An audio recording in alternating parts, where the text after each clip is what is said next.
Salam, hər vaxtınız xeyirli olsun. Bu günləri 9-cu sinif test topusundan natural ədəd mövzusu 1-dən 10-a qədər testlərin izahını verəcəm. Başlayaq testlərimizə. Birinci test. Ədədi 17-yə böləndə natamam qismətdə 3, qalaqda 16 alınır. Bu ədədi tapın. Deməli, ədədim x olsun. Çubuqlu bölmə vasitəsilə yazacağım. Mənim bölənim 17-dir. Natamam qismətim 3-dür. Qalığım isə 16-dır. Yazdım. Bölünəni tapanda, yəni x-i tapanda x bərabərdir. Böləni vurursan natamam qismətə, yəni 17-ni vurursan 3-ə, üzərinə gəlirsən qalığı, yəni 16-nı. 17-ni 3-ə vuranda 51 eləyir. 51-in üstünə 16 gələndə 67 alınır. Birinci testə cavab D bəndi alındı. Bir də D bəndi. 2 də eyni qayda ilədir.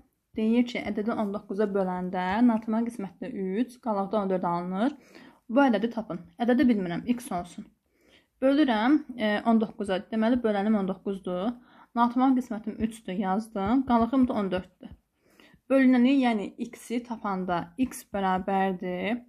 Bölünən vurulur natamam qismətə. Üzərinə qalıq gəlinir. 19-u 3-ə vuranda 57. 57-in üstünə 14 gələndə elədi 71. 2-də cavab Y bəndi alındı.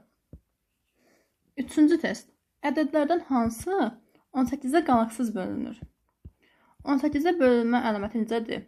Eyni zamanda 2-yə və 9-a bölünən ədədlər 18-ə bölünür. Mən baxıram, A bəndi mənim cavabım ola bilməz. Niyə? 2-yə bölünən ədədlər hansılar idi? 2-yə bölünmə əlaməti deyir ki, sonu 0, 2, 4, 6, 8 rəqəmləri ilə bitən ədədlər 2-yə bölünür. Yəni, başqa cür desək, cüt ədədlərin hamısı 2-yə bölünür. 9-a bölünmə əlaməti isə rəqəmləri cəmi 9-a bölünən ədədlər 9-a bölünür. Y bəndi də çıxacaq. Niyə? O da tək ədəddir. Sonu 5 ilə qutarır. Amma D bəndi də çıxacaq. O da sonu 5 ilə qutarır. Deməli, bizim cavabımız ya B-dir, ya da C-dir. Nə etməliyik? Rəqəmlər cəmini toplamalıyıq. B bəndində rəqəmlər cəmini toplasam, deməli, bu cür yazıram. 7-in üstünə 4, 11, 11-in üstünə 3, 14, 14-ün üstünə 7, 21, 21-in üstünə 4, 25. 25 9-a qalaqsız bölünmür. Ona görə B bəndə deyil, cavab C bəndidir. Amma gəlin baxaq.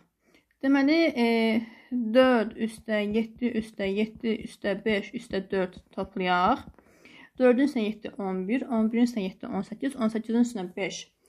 Elədi 23, 23-ün üstünə 4, 27. 27-ni 9-a böləndə də 3 alınır. Qalaqsız bölünür. Deməli, həqiqətən də cavab C bəndiymiş. 4-cü testə baxırıq. 4-cü testdə deyir ki, ədədlərdən hansı 15-ə qalaqsız bölünür? 15-ə bölünmə əlaməti necədir? Eyni zamanda 3-ə və 5-ə bölünən ədədlər 15-ə bölünür. 3-ə bölünmə əlaməti rəqəmləri cəmi 3-ə bölünən ədədlər 3-ə bölünür. 5-ə bölünmə əlaməti sonu 0 və 5 ilə qutaran ədədlər 5-ə bölünür. Mən baxan ədədlərin hamısı 0 və 5 ilə qutarır. Deməli, mənim buradakı ədədlərim hamısı 5-ə bölünür. Nə yoxlamaq qalır? 3-ə bölünmə əlamətini yoxlamalıyam. Başlayaq. A bəndi. 6 üstə 4 üstə 3 üstə 7 üstə 0. 10, 13, 13 üstə 7, 20. 20 üstə 0, 20. Burada 20 elədi. 20-ni 3-ə böləndə qalıqla alınır. Deməli, A bəndi deyil. B bəndi. 3, 4, 6, 7, 0. Deməli, 7, 13, 20. Burada da 20 elədi.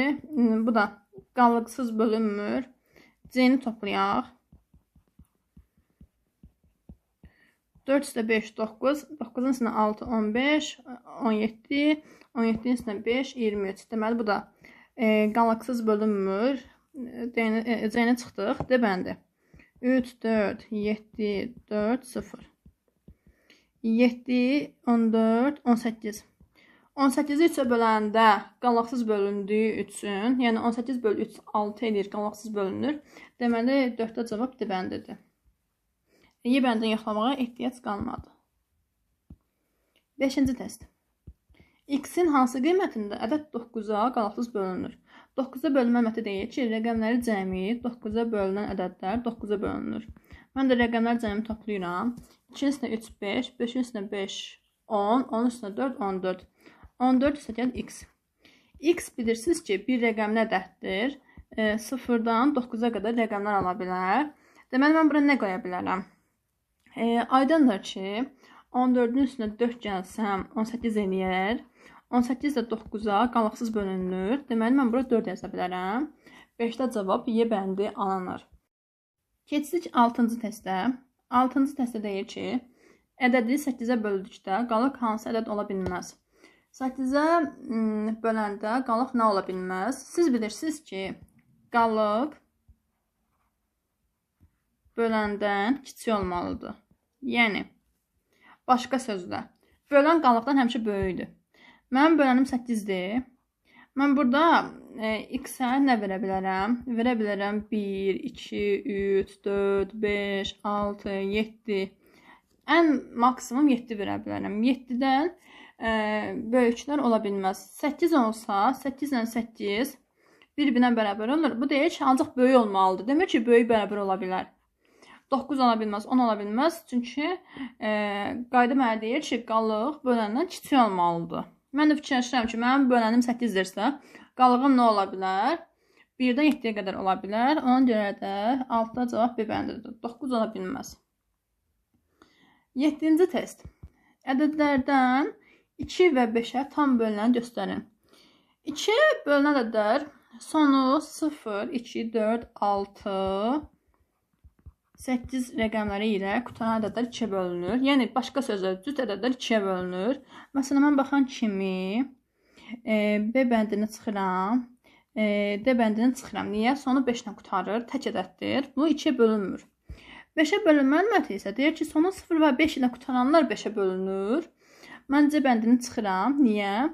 Sonu 2 ilə qutarır, bu 5-ə bölünməz. A bəndini çıxıram, sonu 8 ilə qutarır, bu 5-ə bölünməz. Deməli, cavab Y bəndidir. Başqa sözə desək, 2 və 5-ə bölünən ədədlər 10-a bölünür. Mən baxmalıyam ki, 10-a bölünən ədədlər hansılardır? Onu tapacağam. Sadəcə bu qayda ilə yazdım ki, 2 və 5-ə bölünmə əlamətini xatırlamış olaq. 8-ci test. 8-də deyir ki, ədədlərdən 2 və 3-ə tam bölünəni göstərin. 2-yə bölünmə əlaməti deyir ki, sonu 2, 4, 6, 8 rəqəmləri ilə qutaran ədədlər 2-yə bölünür. Yəni, cüt ədədlərin hamısı 2-yə bölünür. Baxıram, burada hansılar təkdir? C bəndi təkdir, Y bəndi tək ədəddir. Bunları çıxaram. 3-ə bölünmə əlaməti deyir ki, rəqəmlərə cəmi 3-ə bölünən ədədlər 3-ə bölünür. Deməli, mən burada rəqəmlər cəmi toplamalıyam. A bəndində 6, 4, 4, 5, 2. Bunları toplayaq. 6 isə 4, 10, 14, 19, 19-un üstünə 2, 21. 21 3-ə böləndə 7 alınır. Həm cüt ədəddir 2-yə bölündü, həm də rəqəmləri cəmi 3-ə bölündü mü? Deməli, 8-də cavab nə oldu? Elə A bəndi alındı. 8-də cavab A bəndi. Keçdik 9-cu testimizə. 9-da deyir ki, kitab, dəftər və qələmin birlikdə qiyməti 16 manatdır. Hər birinin qiyməti 2 manat artarsa, hər birindən bir ədəd almaq üçün nə qədər pul lazım olar? Kitab, dəftər, qələm yazaq. Deyir ki, bunların birlikdə qiyməti 16 manatdır. X, Y, Z deyir bunlara. Cəmi 16 manat eləyir. Yəni, X, Y, Z-in cəmi 16. Deyir ki, hər birinin qiyməti 2 manat artarsa, hər birindən bir ədəd almaq üçün nə qədər pul lazım olar? Normalda 16 manat ala bilirəm. İndi bahalaşdı. X-in üzərinə 2 manat gəldilər, Y-in üstünə 2 manat gəldilər, Z-in üstünə 2 manat gəldilər. İndi mən fikirləşməliyəm ki, mən bunların hərəsindən bir dənə almaq istəyirəmsə, deməli bir dənə X plus 2 verəcəm, bir dənə Y plus 2 qiyməti verəcəm, bir dənə də Z plus 2 verəcəm. Bunların ümumi cəmi X üstə gəlir, Y üstə gəlir, Z, üzərinə də bir dənə də 6 manat əlavə gəlirsən. Deməli, normalda X, Y, Z-in qiyməti neçədir? 16 manatdır. 16-ını yazıram. Üzərinə də bir dənə 6 gəlirsənsə, elə də 22 manat. Deməli, mən 22 manat pul verib, hərəsindən bir dənə almalıyam. 9-a cavab Y bəndi. Ədədlərdən neçəsi tək ədəddir? Tək ədədlər hansılardır uşaqlar? Tək ədədlər sonu 1, 3, 5, 7, 9 rəqəmləri ilə qutaran ədədlərdir. 22 cüt ədəddir, sonu 2 ilə qutarır. 88 cüt ədəddir, sonu 8 ilə qutarır.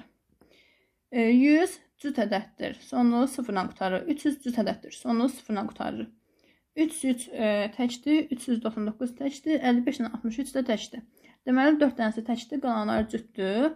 Sayını soruşur bizdə təklərin. Cavab D-bəndir. Oldu. Baxdığınız üçün çox sağ olun. Növbəti videolarda görüşənə dək zəhmət olmasa kanalıma abunə olun, rəylər yazın və videomu bəyənin.